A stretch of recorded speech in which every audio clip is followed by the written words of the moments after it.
Coverage you can count on. KOMU 8 News Today starts now.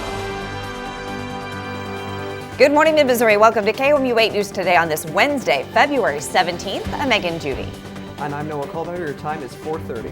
I'm Angie Bailey. Let's check in with Tim. Is there still snow in the forecast? Oh yeah, it's on its way in this morning, and we'll be dealing with it here in about the next hour.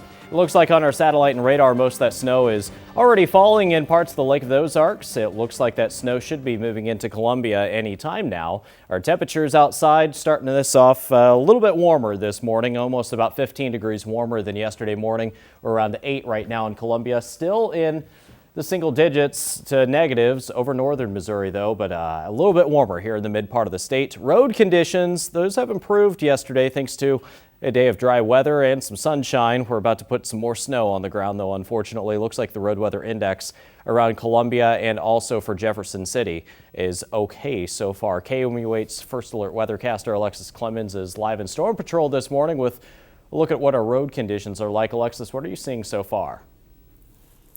Tim, I am sitting just south of Discovery Parkway looking out at 63 here in Columbia. We are not seeing snow hit the ground just yet, but we have a big difference in our road conditions, and I'll go ahead and show you what we are seeing. Right now I'm on a side road, and some issues that we're seeing is that a lot of the snow that was kind of plowed up in intersections and turning lanes where you might be making your way onto different kinds of roads. Your highway, you can see 63 just behind that little bit of snow there, completely fine. Actually, people are going the speed limit because we're not seeing snow in the area just yet, and when it does, we might see some issues come from that. But the big issues, it looks like, are going to be those residential roads, those side roads, turning lanes, on and off ramps, and they are slick out there, especially if any of that snow melted yesterday. It has made for very slick conditions out there, so give yourself extra time, especially when turning and stopping. Back to you, Tim.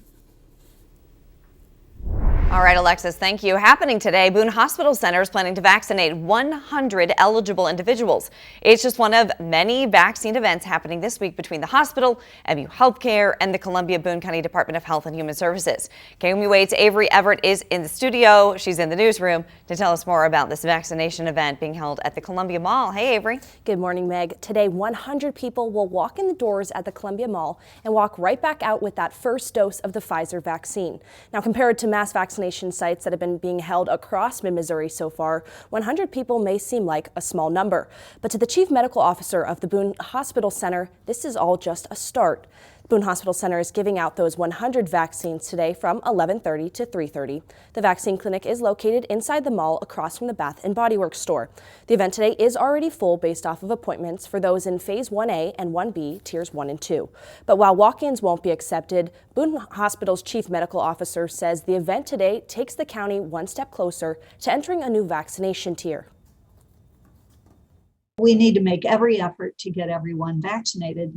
And you know, I've said before, this is our first chance to take the fight to the virus. Otherwise, everything we've been doing is reacting to the virus. Boone Hospital, MU Healthcare, and the Columbia Boone County Department of Health and Human Services are all set to receive more vaccine doses this week. For information on other vaccination events happening in Boone County and across Missouri at large, you can visit our website, KOMU.com. In the newsroom, Avery Everett, KOMU 8 News.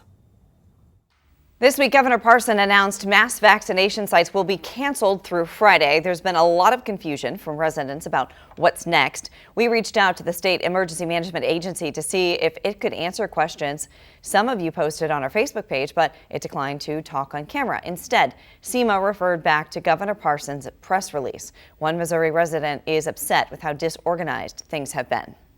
You know, I know people with serious that aren't, with serious health issues in different places around the state that are not getting any appointments. And I just don't think it's very well organized at all. SEMA told us the CDC says the second dose can be given out as late as 6 weeks after the first dose. Happening today, the Truman VA Hospital in Columbia announced it's hosting a walk-in vaccine clinic for all eligible veterans. It'll open at 8 a.m. and close at 4 p.m. or until they run out of doses. The hospital says doses will be limited and veterans should call ahead to reserve a time.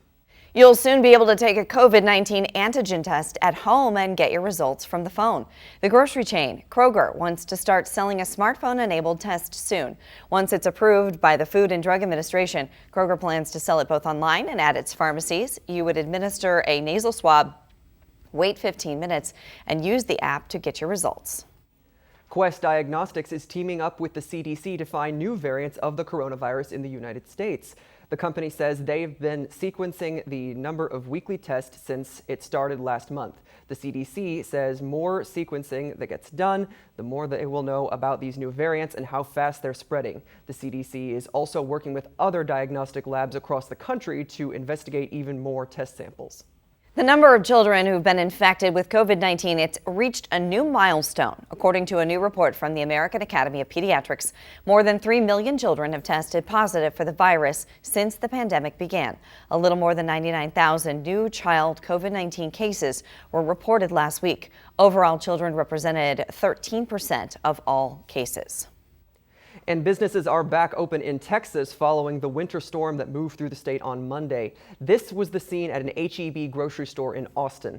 Long lines of shoppers can be seen in the parking lot and running down the sidewalk. Many Texans have been without power since the snow and frigid temperatures froze the state, and more winter weather is forecast in the area for today and tomorrow.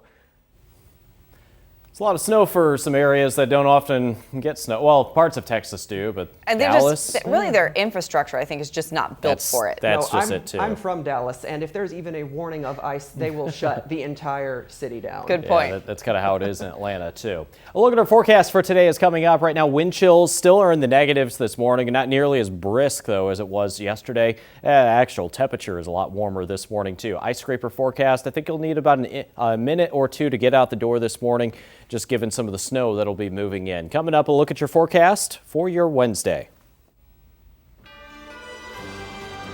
The cold and ice is messing with that power grid all across Missouri. We'll have Columbia's plan to avoid blackouts after the break. You're looking out live over our Skycam. KOMU 8 News will be back after this.